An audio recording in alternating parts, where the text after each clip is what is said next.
Hello and welcome to part 2 of Towers Hill. This vlog shows the alluvial areas worked from 1872 until it was exhausted in the early 1900s. The red and blue map shows the approximate extent of the works. The red line shows the approximate alluvial areas and the blue line shows the approximate deep mine areas of the Charters Towers, Queenton and Milchester regions. The next map is more detailed map showing the larger mines in 1890.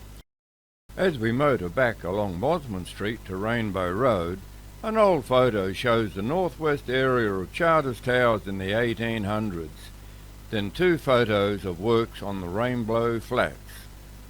By 1873, 3,000 people were on the alluvial slopes now known as Rainbow Flats, so named because of the large successful Rainbow mine and battery.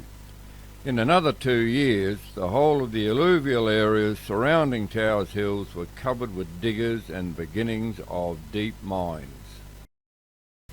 A 360-degree aerial view of Rainbow Flats from west around to east along Towers Hill and then north over the modern Charters Towers area.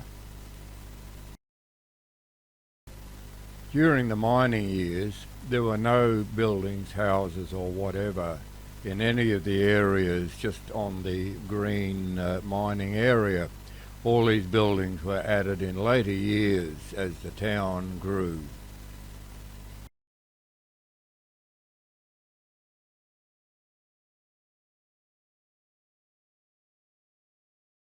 A combination of aerial and ground footage shows the Rainbow workings.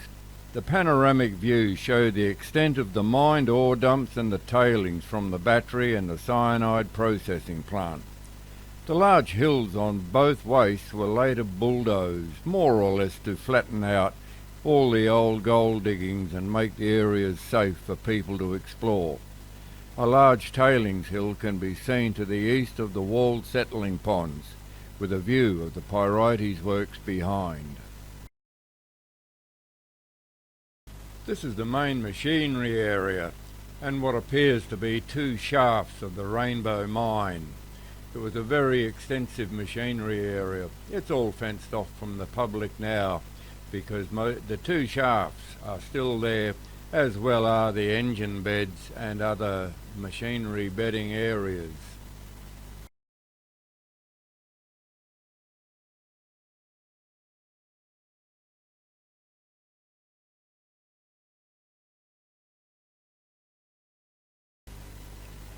These are the machinery beds for the Rainbow Mines cyanide plant and crushing works.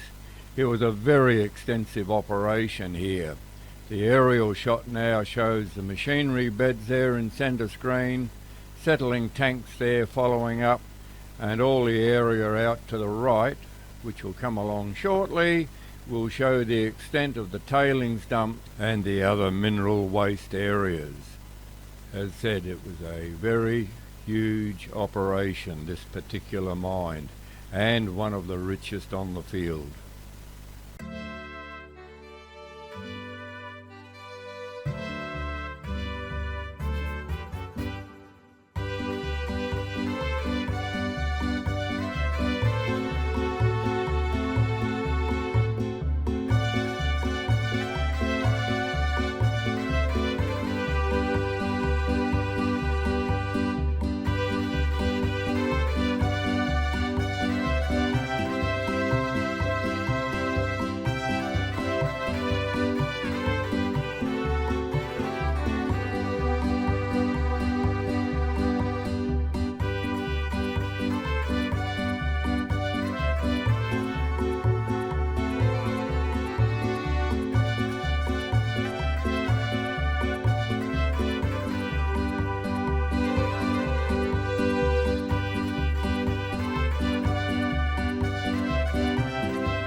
These mining operations require a huge amount of water, and Charters Towers is in a very dry area.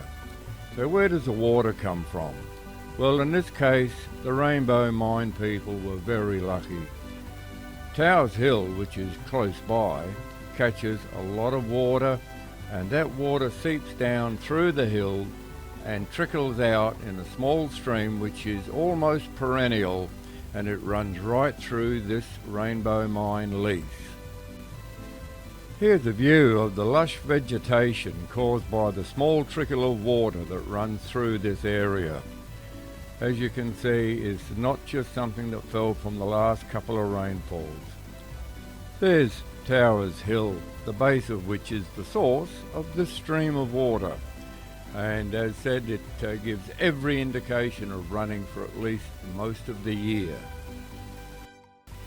The White Post declares the last registered miner here to be Charters Towers Gold on the 10th of October 1966.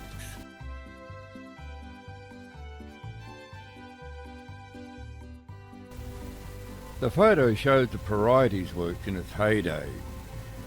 We fly around the eastern end of Towers Hill, somewhere near where a steam tram hauled ore and wood to the base of the hill, where a powerful electric motor and gearbox was used to haul the ore and wood up to the top of the hill to the works. Pre-treatment was carried out at the top of the hill near the chimney prior to the ore beginning its long trip down the covered and superheated flue to its final processing kilns.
As we drive along through the tailings heaps, we get an old photo's view of the Porites Works just prior to its closure in 1904.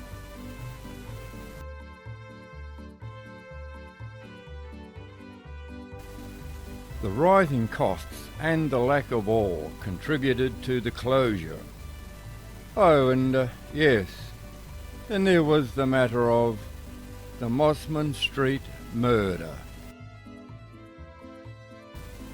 David Brown, the managing director of the works, was annoyed when he learned that his income had been cut by a quarter. At a board meeting the following day, Mr. Brown demanded to see the minutes of the meeting where his income was reduced. The chairman, Mr. Graham Haygarth, refused. A battle of wits and words ensued, but the chairman was steadfast in his decision. David Brown produced a revolver, and he waved it around menacingly.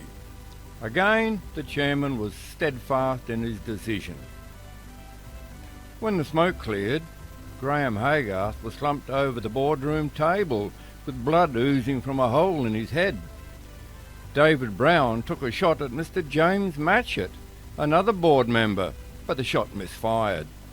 Mr. Matchett wasted no time in vacating the boardroom, and neither did all the other board members. David Brown decided to commit suicide. He put the gun to his head and he pulled the trigger. Although leaking much gore, David Brown lived. In due course, David Brown was found guilty of murder and was duly hung at the Boggo Road Jail in Brisbane.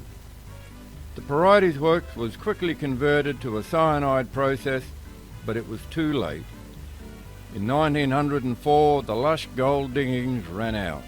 By 1915, the Charters Towers goldfields was all but finished. The boardroom table can be viewed, by appointment only, at the World Theatre Complex in Mosman Street. A filmed reenactment can also be viewed in the main foyer. Please click the like and subscribe buttons and ring the bell to be advised of the last vlog in this series. Leaving a comment and asking a question is also encouraged as well. Thank you for watching Motoring with Mal. Cheers for now.